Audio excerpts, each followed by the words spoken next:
ધોરણ 9 વિષય હિન્દી પાઠ 19 મહાકવિ કાલિદાસ, જેમના લેખક છે નરપત બારહટ હળવેજા. આપણે કાલિદાસના પાઠની સમજૂતીનો ભાગ 1 જોઈએ. कालिदास को हम मात्र संस्कृत के महाकवि के रूप में जानते हैं. कालिदास ने આપણે માત્ર સંસ્કૃત ભાષાના महाकविना रूपनी अंदर अपने जानिए छीए. स्वयं महाकवि कालिदास ने अपने विषय में कुछ नहीं लिखा है.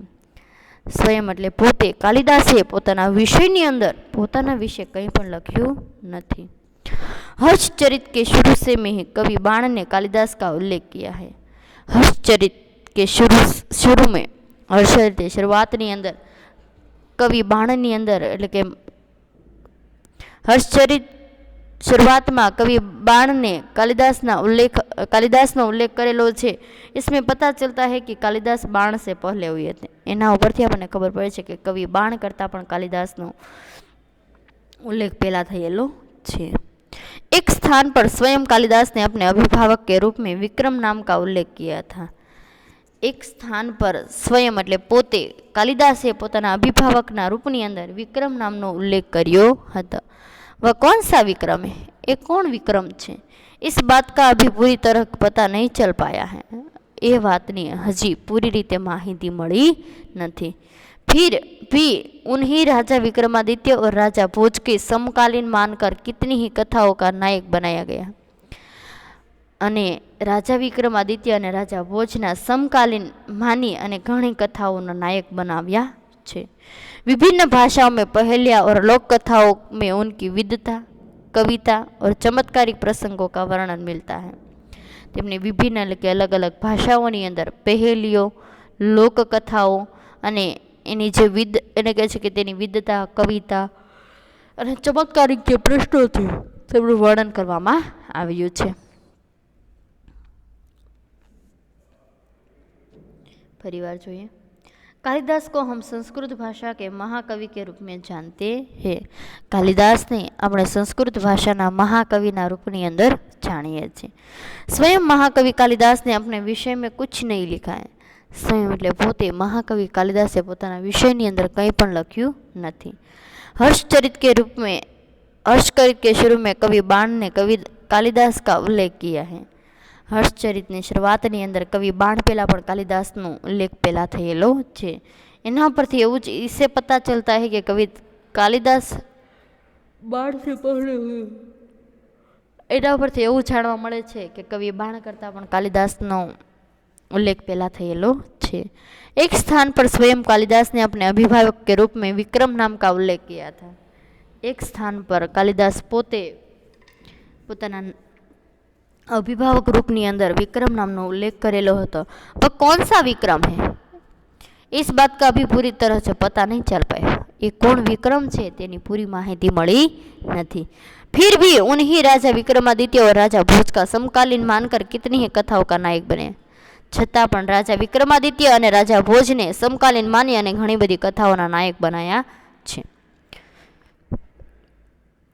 विभिन्न भाषाओं में पहेलियाँ और लोक कथाओं में उनकी विद्वता, कविता और चमत्कारिक प्रसंगों का वर्णन मिलता है. अलग अलग भाषाओं अंदर पहेलियाओं अंदर लोक कथाओं अंदर विद्वता, कविता और चमत्कारिक प्रसंगों वर्णन करेलू है. जन्म और परिचय.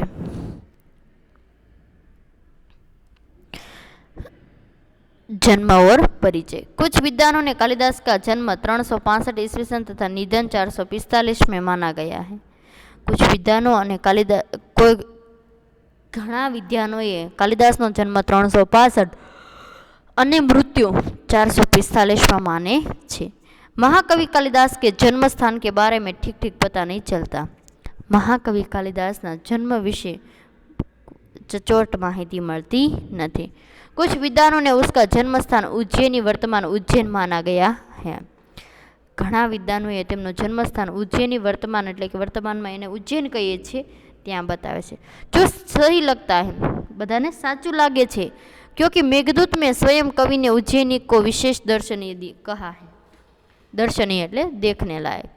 तो मेघदूत ग्रंथની અંદર જે એમનો પ્રથમો ગ્રંથ છે એ ગ્રંથની અંદર કવિ કાલિદાસે ઉજ્જૈનીનું વિશેષ દર્શનીય એટલે કે દેખને લાયક बताया गया है। और लंबा रास्ता पड़ने पर भी उधर से जाने के लिए बादल से अनुरोध किया है। અને લાંબો રસ્તો કાપવા માટે ત્યાંથી ચાલવા માટે બાદલથી અનુરોધ એટલે કે છે તે નાવ અટકાવ કહેવાય છે। उज्जैनी में उन दिनों राजा विक्रमादित्य का राज्य था। उज्जैनी अंदर ए समय राजा विक्रमादित्य राज्य चालतु हतुं। वहाँ की प्रजा सब प्रकार से सुखी थी। त्यानी प्रजा बधी ज वाते सुखी हती।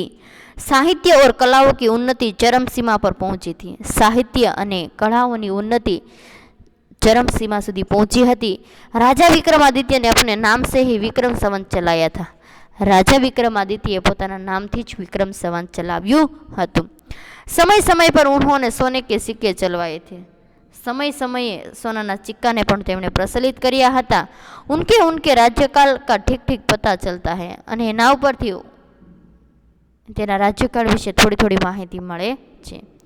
विक्रमादित्य के शासनकाल में जितना वैभव देश में था, जितनी साहित्य तथा कला की उन्नति हुई।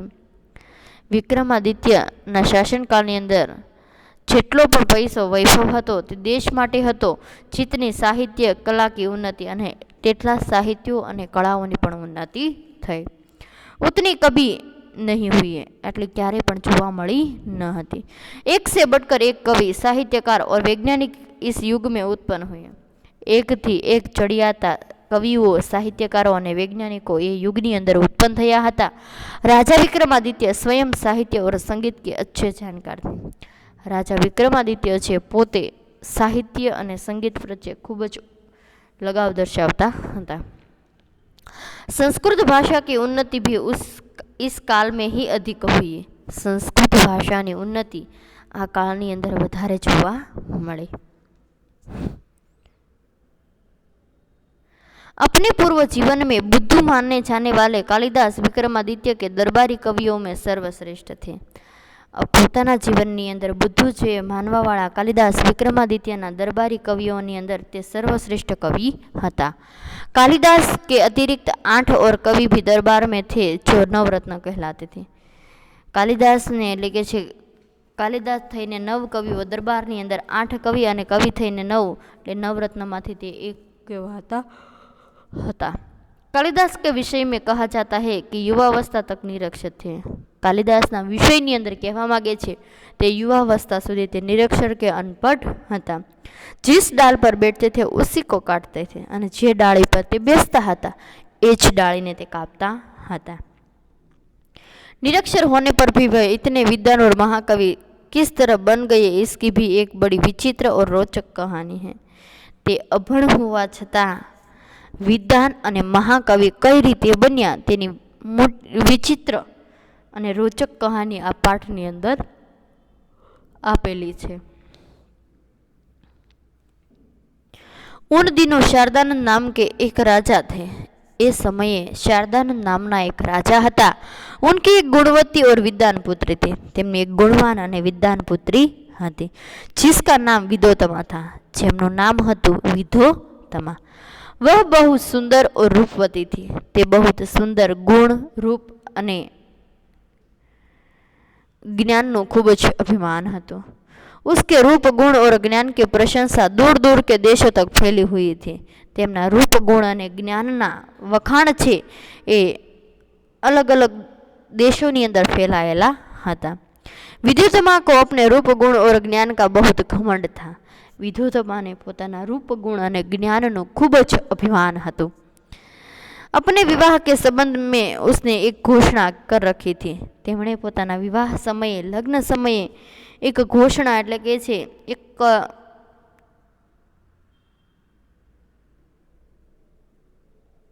શાસ્ત્રાર્થ કરવાની જે રીતિ કહીએ છે તો એ માટે તેમણે પોતે છે એક નક્કી કરી રાખ્યું હતું कि जो उसे शास्त्रार्थ में हरा देगा उसी के साथ वह अपना विवाह करेगी અને જે તેમણે પોતાના શાસ્ત્રાર્થની અંદર હરાવી દેશે તેમની સાથે જ તે લગ્ન કરશે। उसकी यह इस घोषणा की जानकारी जैसे जैसे पास पड़ोस के देशों तक पहुंचती गई, वहाँ वहाँ के विद्वान तथा पंडितों ने विधोतमा से शास्त्रार्थ करने के लिए आने लगे। उसकी इस घोषणा की जानकारी તેના શાસ્ત્રાર્થની વિશેની જાણકારી છે એ બાજુબાજુના દેશો આડોશ પડોશના દેશોની અંદર પહોંચતી થાય છે અને ત્યાંના વિદ્વાનો છે, પંડિતો છે, તે શાસ્ત્રાર્થ કરવા માટે આવવા લાગે છે. लेकिन विद्वान या पंडितों को बड़ी ग्लानि का अनुभव था तथा पंडितों विद्वतों से शास्त्र कर लेकिन विद्वान या पंडितों की बड़ी ग्लानि का अनुभव हो रहा था. पंडित ने जे विद्वानो छे તેમની ગ્લાનિ એટલે કે શરમજનક કહેવાતું હતું કે તેમને તેનું અપમાન થતું હતું અને પોતે પોતાના શાસ્ત્રાર્થને એટલે કે છે દુઃખનો અનુભવ થતો હતો. इसका बदला लेने का उपाय सोचने लगे. विद्वानों और पंडितों છે તેમનો બદલો લેવા માટેનો ઉપાય सोचे છે. विद्वानों और पंडितों ने मिलकर तय किया कि विद्वत्मा का विवाह किसी मूर्ख से करवा दिया जाए तो घमंड इसका टूट जाएगा. विद्वानों ने पंडितोए એવું તય કરે છે, એવું નક્કી કરે છે કે વિદ્વત્માના વિવાહ છે કોઈક મૂર્ખ પુરુષ સાથે કરાવી તો એનો ઘમંડ છે તે તૂટી જાય. अपने अपमान का बदला भी कर ले सकेंगे અને પોતાના अपमानનો બદલો પણ લઈ શકશે. अंतः अब वे ऐसे एक मूर्ख की तलाश में रहने लगे અને अंतः તે એક મૂર્ખની તલાશની અંદર ફરવા લાગે છે. संयोग से उन्हें एक दिन एक ऐसा ही मूर्ख युवक मिल गया. એવા એકાએક તેને એવા જ એક મૂર્ખનો ભેટો થાય છે. वह पेड़ की जिस डाल पर बैठा था उसे ही काट रहा था અને તે પોતે જે વૃક્ષની જે ડાળી પર બેઠા હતા એ જ ડાળીને કાપી રહ્યા હતા. पंडितों तथा विद्वानों को लगा कि उससे बड़ा मूर्ख और कौन होगा. અને પંડિતો અને યુવાનોને વિદ્વાનોને એવું લાગે છે કે એનાથી મોટો મૂર્ખ કોણ હોય. इसलिए पंडितों ने उसे पेड़ से नीचे उतारा और समझा बुझाकर एक सुंदर राजकुमारी से उसका विवाह करवा देने की बात कहकर लालच देकर अपने साथ चलने को राजी किया. અને પંડિતોએ તેને પેડ એટલે કે જે વૃક્ષ પરથી નીચે ઉતારે છે અને સમજાવે છે, એક સુંદર રાજકુમારી સાથે તારા લગ્ન કરાવવા માટેની એક લાલચ આપે છે અને પોતાને સાથે લઈ જવા માટે એને રાજી કરે છે. पंडितों ने उस मूर्ख युवक को यह बात अच्छी तरह समझा दी कि वह कुछ नहीं बोलेगा. पंडितोए મૂર્ખ યુવકને એવું સમજાવ કાલિદાસને એવું સમજાવે છે કે તારે ત્યાં કંઈ પણ બોલવાનું નથી, ગૂંગા બની रहेगा, મૂંગું રહેવાનું છે, नहीं तो उसका विवाह नहीं होगा, नहीं तारा लग्न થશે નહીં. મૂર્ખ युवक बहुत खुश हुआ. તે ઘણો ખુશ થાય છે. उसने पंडितों की बात मान ली. તેમણે પંડિતોની વાતને માની લે છે. उनके द्वारा दिए गए अच्छे अच्छे कपड़े पहन लिए અને એના દ્વારા આપેલું જે સરસ મજાનું કુર્તું કે એવું કોઈ સરસ કપડાં છે તે પહેરી લે છે. पंडित उसे विद्वत्मा के पास शास्त्रार्थ के लिए ले गए. पंडितो તેમને વિદ્વત્માની પાસે શાસ્ત્રાર્થ સમજવા માટે લઈ જાય છે. વિદ્યાર્થી મિત્રો, આગળનો ભાગ આપણે આગળ જોઈશું. ધન્યવાદ.